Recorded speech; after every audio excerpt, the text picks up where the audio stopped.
નમસ્કાર, આપ જોઈ રહ્યા છો ન્યૂઝ 18 ગુજરાતી ને હું છું લુબના। અમદાવાદના ચાંદખેડામાં બે બાળકીના શંકાસ્પદ મોત નિપજ્યા છે। 2.5 અને 3.5 વર્ષની બાળકીનું શંકાસ્પદ મોત નિપજ્યું છે। रिपोर्ट आएगा उसके हिसाब से आगे की कार्यवाही की जाएगी।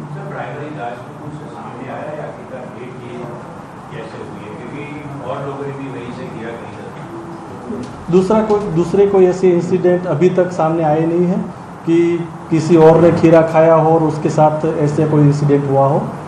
तो आगे अगर तपास में कोई मिलता है तो हम उसको भी इसमें आगे शामिल रखेंगे। Okay, thank you.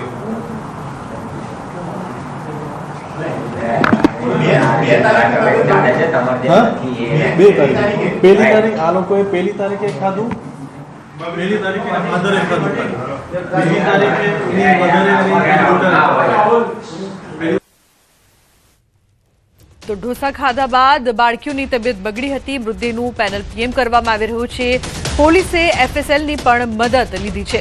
તો ચાંદખેડામાં બે બાળકીના શંકાસ્પદ મોત મામલે હવે એફએસએલની પણ મદદ લેવામાં આવી રહી છે। અમદાવાદમાં ચાંદખેડામાં અચાનક બે બાળકીઓના શંકાસ્પદ મોત નિપજ્યા હતા।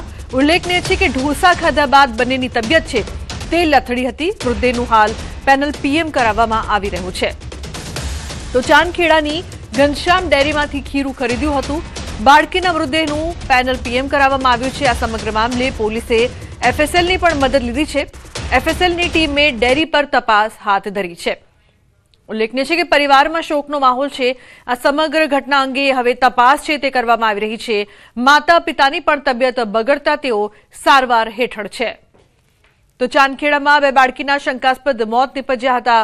ઢોસા ખાધા બાદ બંનેના મોત નિપજ્યા હતા। ઉલ્લેખનીય છે કે પહેલા તબિયત લથડી હતી।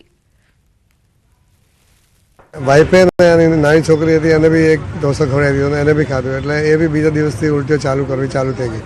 પછી આ બધાને એડમિટ કર્યા ત્યાં કેડીમાં। એ દિવસે નાની છોકરીની તબિયત થોડી બગડી ગઈ હતી એટલે એને લઈ ગયા હતા પુષ્પમ હોસ્પિટલમાં, પુષ્પા હોસ્પિટલ। ત્યાં ડૉક્ટરે કીધું કે ભાઈ એ તો જીવ જતો રહ્યો છે। ઉઠીને તરત જ એનો હાથમાં લૂજ થઈ ગઈને પછી જીવ જતો રહ્યો એનો। પછી સાંજે બધું છોકરી રમતી હતી, બધું રેડી હતું।